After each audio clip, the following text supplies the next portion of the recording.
show do you spend taking the mickey out of me? Only because I love you. Weekends on BBC Radio 1. Right now. The Surgery with Aled.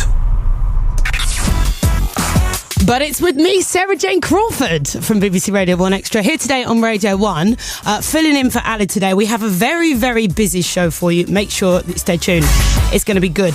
Now, although anorexia is an eating disorder that we mainly associate with women, the number of young males affected by the disease is on the rise. We'll be talking about the signs to look out for. Earlier on, we spoke about anorexia, and although it's an eating disorder that we mainly associate with women, young girls in particular, the number of young men affected by the disease definitely on the rise. I caught up with Benjamin, who has had a bit of a difficult relationship with food ever since the age of 10 years old. It first got diagnosed when I was between 16 and 17. I had a heart attack, actually, because I got so ill, and it affected all my my blood salts were dehydrated. I was very, very ill and had a heart attack, and I was... So you were taken to hospital? That is dreadful. So you just had a heart attack, and then it got to that point before... Yeah. Wow. Would you say that, obviously, because there are a lot of people that would associate this eating disorder, this disease, with women, particularly young women, did you think that there was a stigma to kind of admitting that there was something wrong because maybe it's more associated with women, anorexia? Absolutely. I think maybe, if I was a female, and if perhaps the teachers, my friends, and perhaps even my family, if they did notice that, maybe they would think, okay, this is an eating issue, and I think that only added to the fact that I wasn't picked up, and treated sooner. And the problem with eating disorders are the success rate increases dramatically if it's nipped in the bud very soon, and as soon as it begins. And with my case, it prolonged incredibly before it was identified. One thing I can never stress enough is learning about it, knowing the causes of it, learning about what is effective and what is helpful. And also trying to find a reason to recover, a reason to live. I think it's imperative finding a reason to live, because I think what is common within eating disorders is a lack of identity as well, a lack of self-worth. It was incredibly imperative. I needed to find a reason to want to live, a reason why I mattered. Such a brave guy. I want to say a big shout out to Benjamin, who I spoke to earlier. It's such it's a really, really big thing to talk about something that's such a personal issue. Now I'm going to go over to Dr. Aaron, our psychotherapist. Hi there. How are you? Yeah, I'm good, thank you. Now, first of all, let's define what is anorexia, because we do talk about lots of different eating disorders, binge eating, bulimia, but anorexia specifically. Well, eating disorders is kind of the broad umbrella term for any of the kind of mental health disorders that cover sort of eating, not eating, and dieting. And the thing that distinguishes anorexia from bulimia is anorexia is kind of a situation in which you tend to avoid food, whereas bulimia is where you might binge and purge, eat a lot, and then get rid of a lot. So it's really about calorie restriction, about different kinds of dieting. You'll probably have funny habits about the food when you do eat it, really trying to keep, very specific foods out of your diet. And it might also include sort of an awful lot of exercising and that sort of stuff. So you're always making sure you're burning more calories than you're taking in. Right, so lots of exercise and restricting calories. This is what people suffering from anorexia would tend to do. Those are sort of the big things that you find with anorexia, yeah. And definitely Benjamin certainly mentioned that. Now, once again, GPs are getting a bit of a bad rep for this. Maybe not spotting anorexia in males. And we're not bashing GPs at all, not all, but obviously it's an issue that the press have definitely touched on.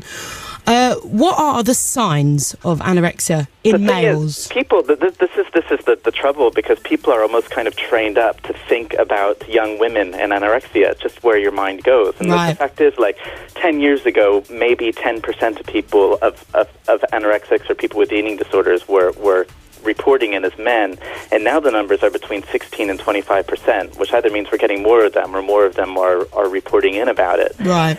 So it's not just the GPs who maybe don't have, aren't, their ears aren't open that this might be anorexia, but I think that the young men themselves are thinking, well, it can't be anorexia because I'm a guy. And actually, you find lots of eating disordery stuff around what you'd think of as fit guys, like guys that are into wrestling and swimming and athletics, particularly those sports where you have to keep, say, under a certain weight, to compete with other people in that weight.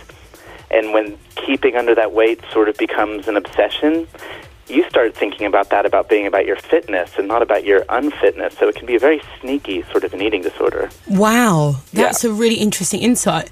Now, let's touch on body image for a moment. As a woman, I would say that the main things that women are bothered about, boobs, bums, thighs, stomachs, whether they're too big, too small. What are the worries that young men have, and linking to maybe anorexia as well?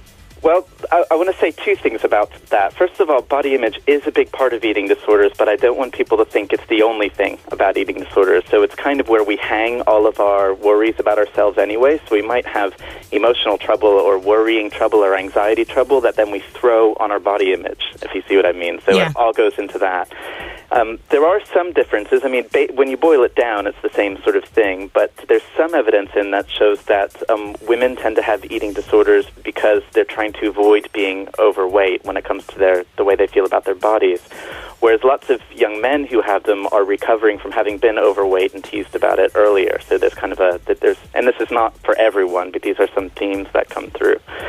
So again, women are looking to stay thin, where men may also be looking to stay thin, but also it can come out in needing to build muscle mass, and you can call it an eating disorder if someone is, for example, lifting weights 5 days a week and only eating protein shakes.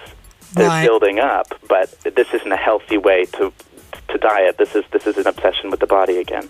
So any kind of words of advice for young men who think they might be affected by anorexia? Because obviously I feel like there might be a stigma attached to it for young men, because it's something that people mainly think is associated with women. Well, you hit the nail on the head, really, because it's already a stigma for women to have anorexia, and then for a guy to think that he has a girl's eating disorder, in a sense, feels even worse. But the thing is, and what we really want to educate people about is, it's not a women's thing, it's not a men's thing, it's a thing. It's a mental health disorder. And one thing that also gets really unrecognized is it's got the highest mortality of all of the mental illnesses, which means it's actually really a dangerous one to have. And I think Ben, who was on your recording before, said, gosh, if only I caught it earlier, he wouldn't have had a heart attack at 16. And that's the biggest thing, which is to become aware of it, talk to somebody about it, and start getting it treated as soon as you can. Most people that are out there struggling with this, some of them will know that they've got it and they don't want to tell anyone, and some of them out there are going to think they've probably got it.